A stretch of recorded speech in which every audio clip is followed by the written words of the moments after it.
कल हम लोग जलवायु अध्याय के अंतर्गत आए हुए महत्वपूर्ण शब्दावलियों के विषय में अध्ययन किए थे। आज जलवायु क्या है, मौसम क्या है, दोनों में अंतर क्या है और भारत की जलवायु को प्रभावित करने वाले कौन कौन से कारक हैं इत्यादि बिंदुओं के विषय में हम लोग अध्ययन करेंगे। जलवायु या उसी को क्लाइमेट कहते हैं। जलवायु मौसम की औसत दशा है या दूसरे शब्दों में हम कह सकते हैं कि वायुमंडल की दीर्घकालीन दशाओं को जलवायु कहते हैं। दीर्घकालीन दशाओं का मतलब 30 से 35 या 30 से 40 वर्ष तक का जो औसत निकाला जाता है वायुमंडल की स्थितियों का, उसे कहते हैं। अब वायुमंडल, वायु माने हवा होता है, मंडल माने आवरण होता है, तो वायु के आवरण को ही वायुमंडल कहते हैं। इसकी जो विभिन्न स्थितियां होती है, दशाएं होती हैं, तो उसके लंबे समय की अवधि को जो है औसत जो निकाला जाता है तो वही जो है जलवायु, यानी वायुमंडल की दीर्घकालीन दशाओं को जलवायु कहते हैं। अब जलवायु के प्रमुख तत्व कौन कौन से होते हैं? एक तो तापमान, जल पहला तत्व है, इसके बाद वायु है, वायुदाब है, वर्षा है, आर्द्रता या नमी है। यह जलवायु के प्रमुख तत्व है। इसके बाद मौसम या वेदर, वायुमंडल की अल्पकालीन दशाओं को या स्थितियों को मौसम कहते हैं। साधारणतया हम सभी लोग अनुभव करते हैं कि सुबह कुछ और मौसम हो जाता है, कुछ समय के बाद धूप निकल आती है, कभी हवाएं बहने लगती हैं। इस प्रकार से विभिन्न परिवर्तन होते हैं। तो वही जो है वायुमंडल की अल्पकालीन दशाएं जो होती हैं वही मौसम कहलाते हैं। अब मौसम और जलवायु में क्या क्या अंतर होता है, कैसे हम जानेंगे मौसम क्या है, जलवायु क्या है? एक तो समयावधि में अंतर होता है। जलवायु जो होता है लंबे समय की अवधि होता है और मौसम जो होता है कम समय की अवधि होती है। जैसे अभी देख ही रहे हैं, धूप निकल आएगा, फिर वही बादल घिर जाएगा, अभी हवाएं बहने लगेंगे, यानी मौसम में क्षण प्रतिशत जो है परिवर्तन होता है। तो यह जो है दीर्घकालीन समय इसमें होता है जलवायु में, और मौसम में अल्पकालीन समय होता है। परिवर्तन जो है मौसम में क्षण प्रतिक्षण परिवर्तन होता है, जबकि जलवायु में क्षण प्रतिक्षण परिवर्तन नहीं होता है, लंबे अवधि के अंतराल पर परिवर्तन दिखाई देता है। प्रभाव क्षेत्र के हिसाब से देखेंगे तो जलवायु का प्रभाव क्षेत्र व्यापक होता है, अधिक क्षेत्र उसका होता है, जबकि मौसम का जो प्रभाव क्षेत्र होता है वो सीमित होता है। अभी वर्षा होगी, खड्डा में वर्षा होगी या उधर मठिया में नहीं होगी। अभी यहाँ धूप निकल आएगी और उसके बाद दूसरी जगह जो है बदली छा जाएगी। तो यह जो है इसका प्रभाव क्षेत्र मौसम का सीमित होता है, जबकि जलवायु का प्रभाव क्षेत्र असीमित होता है। मानव पर प्रभाव के हिसाब से देखेंगे तो मौसम का प्रभाव क्षेत्र मानव पर अल्प पड़ता है, जबकि जलवायु का प्रभाव क्षेत्र मानव पर दीर्घ पड़ता है। यानी मौसम से जो है कम क्षेत्र के लोग ही प्रभावित होते हैं, जबकि जलवायु में जब परिवर्तन होता है तो अधिक क्षेत्र के लोग प्रभावित होते हैं, मानव समाज प्रभावित रहता है। अब भारत की जलवायु, भारत एक मानसूनी जलवायु वाला देश है। वैसे तो विश्व में जितनी प्रकार की जलवायु पाई जाती है, भारत में लगभग समस्त प्रकार की जलवायु पाई जाती है। जलवायु की दृष्टि से भारत को लघु विश्व कहा गया है। ब्लेन फोर्ड नाम का एक भूगोलवेत्ता ने यह बताया है कि समस्त विश्व में जलवायु की इतनी विषमताएं नहीं मिलती जितनी भारत में पाती है।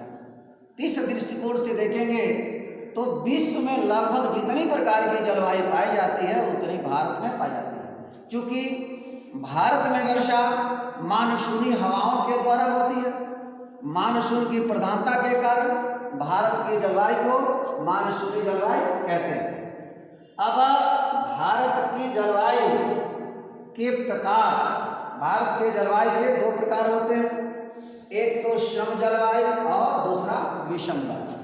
सम का अर्थ होता है बराबर, अर्थात जब जहाँ एक समान जो है मौसम बना रहता है।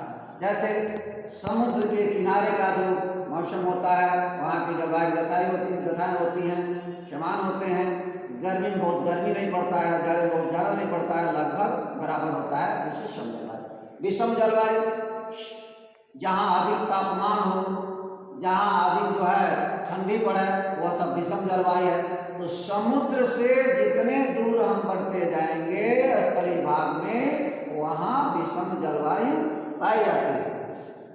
अब जो है भारत की जलवायु के हिसाब से देखेंगे तो अनेक प्रकार की विविधताएं पाई जाती हैं।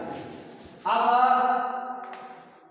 हम देखते हैं कि भारत का यह राजस्थान का श्रीगंगानगर क्षेत्र, जहाँ पर अधिक तापमान पाया जाता है 50 डिग्री या उससे अधिक, वहीं दूसरी तरफ यहाँ कारगिल है, दास है, जहाँ पर -45 डिग्री सेल्सियस तापमान पाया जाता है। अर्थात तापमान के हिसाब से देखेंगे तो जहाँ अधिक तापमान वाला क्षेत्र है वहीं कम तापमान वाला भी क्षेत्र है।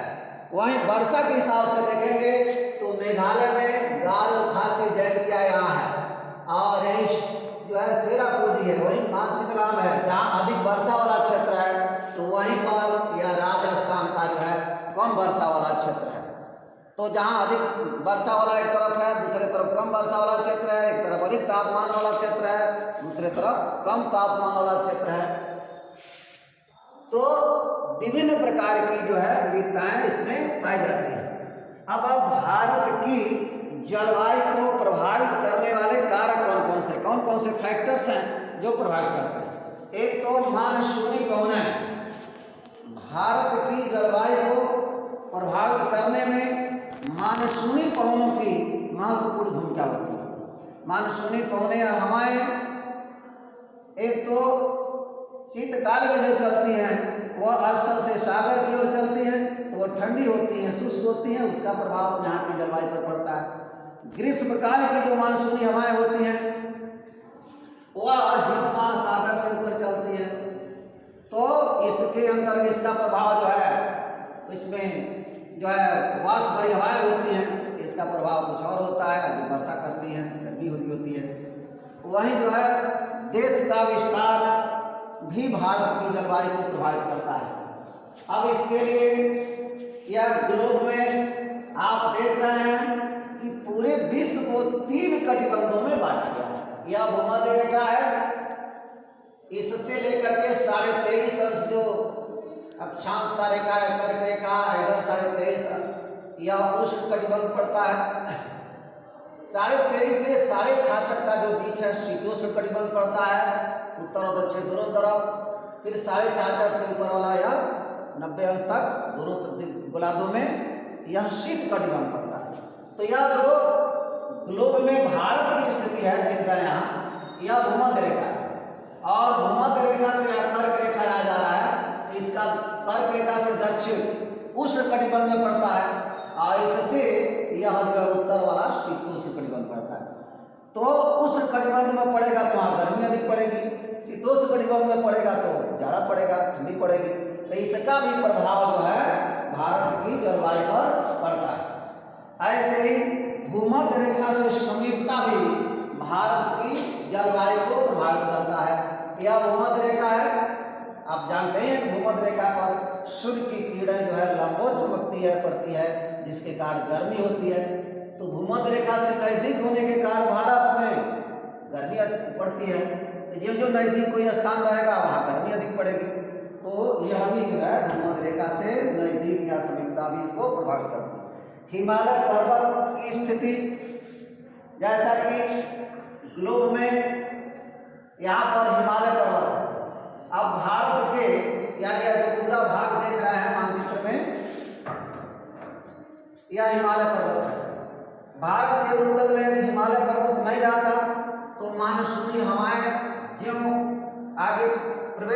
करती तो सीधे निकल जाते हैं, लेकिन मानसूनी हवाओं को यह जो क्या करती है, हिमालय पर्वत क्या करता है, रोक देता है। रोकने के कारण यहाँ पर वर्षा होती है और जलवायु को प्रभावित करता है। अगर हिमालय पर्वत उत्तर में नहीं रहता तो साइबेरिया की ओर से आने वाली ठंडी हवाएं भारत में प्रवेश करती और भारत एक शुष्क मरुस्थल होता। हिंद महासागर का भी प्रभाव पड़ता है भारत पर। यह हिंद महासागर से जो मानसूनी हवाएं अपना जो उत्पन्न होती हैं उसका भी जो है आगे वर्षा करने में सहायक होती है, आर्द्रता लिए बढ़ती है। चक्रवातों का भी प्रभाव पड़ता है। जो चक्रदार हवाएं होती हैं, जो केंद्र में निम्न दाब पायदार होता है, बाहर उच्च पायदार होता है, उससे भी मौसम शीतल सुहावना रहता है, लेकिन अचानक जो है बीच में निम्न पायदार होने के कारण आंधी तूफान ये सब आते हैं और विभिन्न प्रकार के जो विविधताएं उत्पन्न करते हैं, यहाँ की जलवायु को प्रभावित करते हैं। जाड़े में देखते हैं शीतोष्णकटिबंधीय चक्रवात आते हैं तो पूरा शीतलहरी हो जाता है। इधर गर्मी के दिनों में जब चक्रवाती हवाएं चलते हैं तो आंधी तूफान बारिश होता है, समुद्री तूफान आता है, ये प्रभावित करता है। धरातल का प्रभाव भी पड़ता है भारत की जलवायु पर। पर्वतीय क्षेत्र है वहाँ दूसरा प्रभाव पड़ेगा। अगर पर्वतीय क्षेत्र है तो मानसूनी हवाएं आगे आएंगे तो सामने वाले ढाल पर खूब अधिक वर्षा कर देंगे। आज जो विमुख ढाल है उस वर्षा नहीं कर पाते हैं, ये भी प्रभावित करती है। समुद्र से दूरी भी भारत की जलवायु को प्रभावित करता है। जो स्थान समुद्र से जितना ही दूरी है वहाँ पर जो है विषम जलवायु पाई जाएगी, और समुद्र से कम है सम जलवायु पाई जाएगी। जेट वायु धाराएं का भी प्रभाव पड़ता है।